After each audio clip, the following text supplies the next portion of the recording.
Ever walked into a dealership and saw a bike collecting dust? Untouched like it's got a curse on it? We're talking about Japanese motorcycles that should have flown off the lot. Solid specs, bold styling, great price tags. But for one reason or another, they flopped. In this video, we're counting down 15 Japanese bikes that dealers are practically begging you to take home. Some brand new, some used, all priced way below what you'd expect. And make sure you stick around till the end, because the bike at number 1 is so ridiculously cheap, your glove box coins might just cover it. Number 15, the Kawasaki Ninja 500R. When it hit the scene back in the late 80s, the Ninja 500R, also known as the EX500, promised everything a new rider could ask for.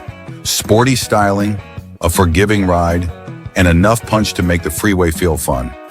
Powered by a 498 cubic centimeter liquid-cooled parallel twin, it delivered around 60 horsepower and could hit 110 miles per hour, all while sipping gas and keeping insurance premiums low.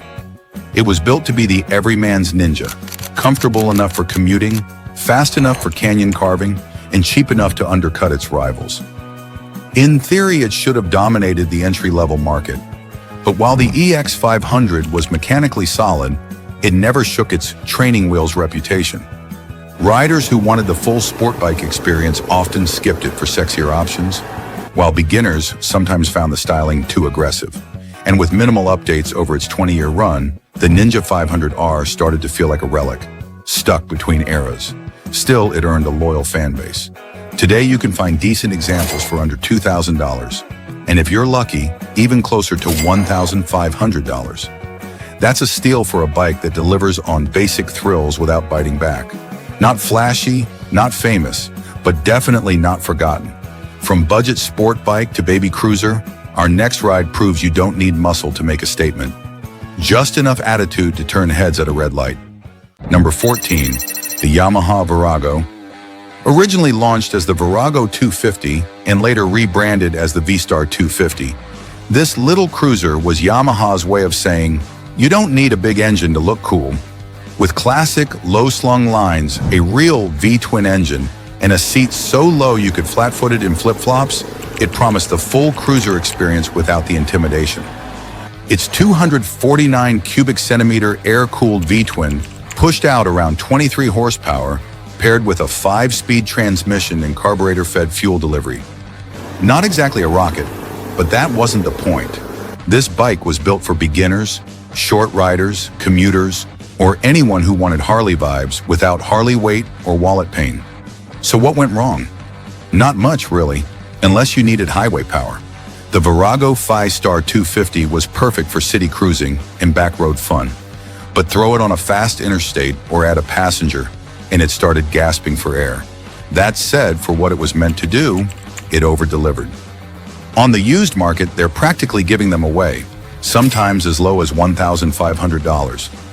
Dead simple to maintain, easy to ride, and surprisingly hard to outgrow, until you finally do. But if the Virago was the cruiser for cool beginners, the next bike was the cruiser for every beginner, whether they wanted it or not. Number 13, the Honda Rebel 250.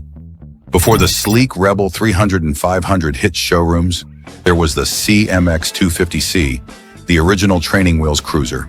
With its iconic peanut tank, low-slung stance, and humble 234 cubic centimeter parallel twin, this Rebel didn't start a revolution, but it did quietly get thousands of riders on two wheels.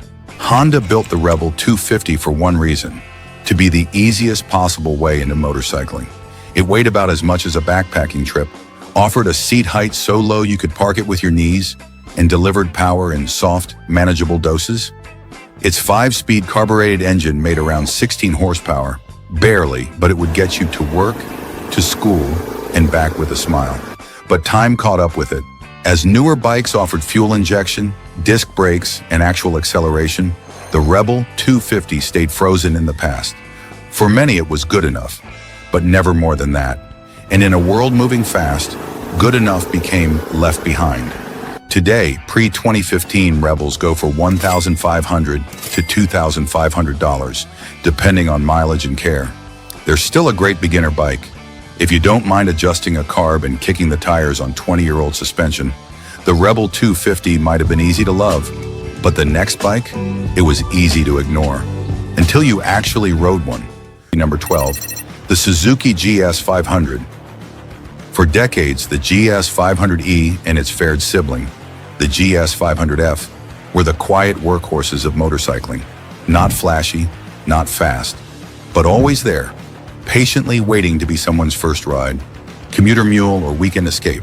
Suzuki built the GS500 to plug the gap between entry-level 250s and big-bore monsters. With its 487 cubic centimeter air-cooled parallel twin, dual overhead cams, and about 45 horsepower, it offered enough grunt to get you moving without getting you in trouble. The GS500F added a full fairing in 2004, giving it a sportier look without adding sportier performance. But here's the rub.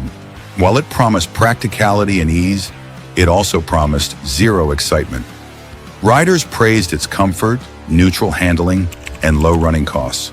But twist the throttle expecting fireworks, and you'd be met with a polite cough.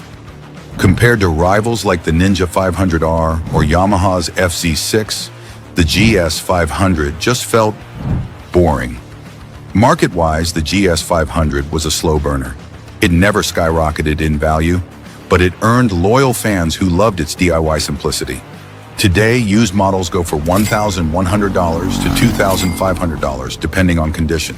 They're affordable, tough, and still a great platform. If you're okay riding something that feels more like a tool than a toy.